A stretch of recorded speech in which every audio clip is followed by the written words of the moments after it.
have a look at 3.6.4, which is all about improving motivation and engagement. Okay, so there are financial and non-financial methods of motivation.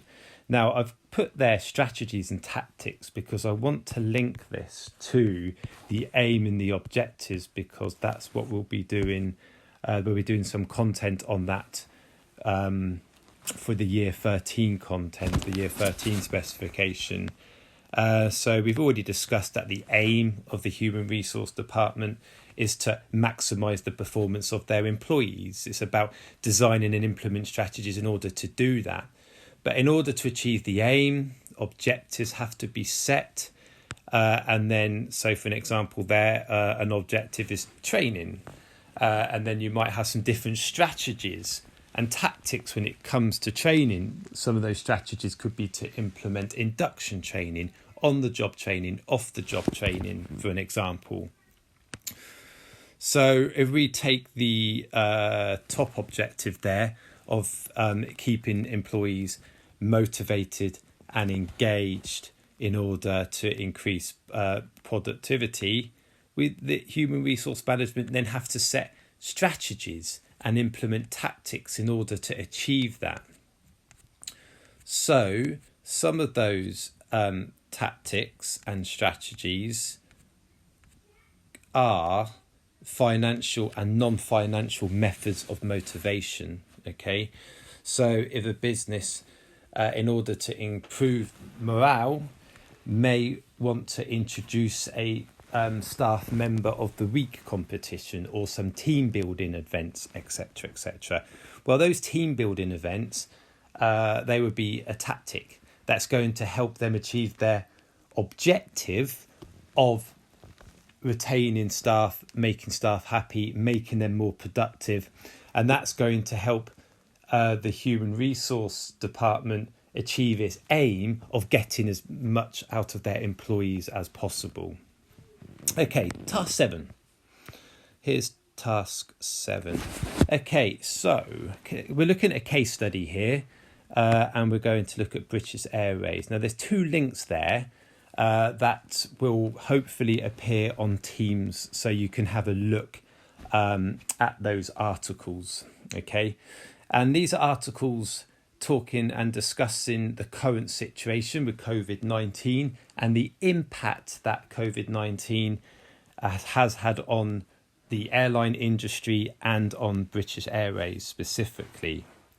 Okay, so the task is as follows.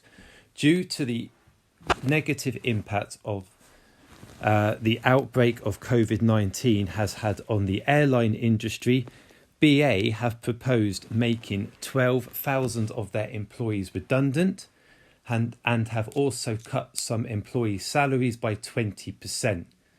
Now, this has had a really negative impact on the morale and motivation of their staff.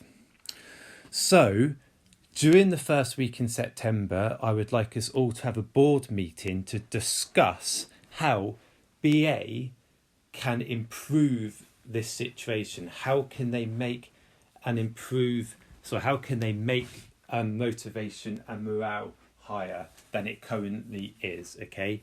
So in order to prepare for this board meeting, each of you individually is required to produce a presentation which you will present at the board meeting. I would like your presentation to include the following.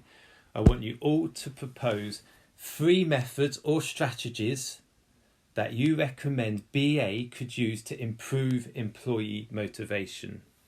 I would like you to analyse the advantages and disadvantages of each strategy. I would like you to evaluate what the success of each method or strategy depends on. And then, finally, I want you to recommend which one of the 3 strategies you propose, in your opinion, is the most likely to be the most effective and why. Which one of your 3 strategies do you think is going to be the most powerful? Which one do you think is going to have some high impact on improving employee motivation? Okay, we will then have a board meeting in September during the first week of the new term, where we're all going to get around a table and we're going to discuss all of your ideas, and then as a group we're going to come up with a strategy that BA could take forward in order to improve their employee motivation. These 2 videos will be useful in order for you to complete this task. So please watch these 2 videos and make notes on them. And these videos will hopefully give you some ideas in terms of proposing 3 strategies that BA could use to improve their employee motivation. Okay, well that's your revision task and your summer project to complete in the summer holiday. I'm really looking forward to meeting you all, and in the meantime I hope you have a really restful and an enjoyable summer, and I look forward to seeing you all in September.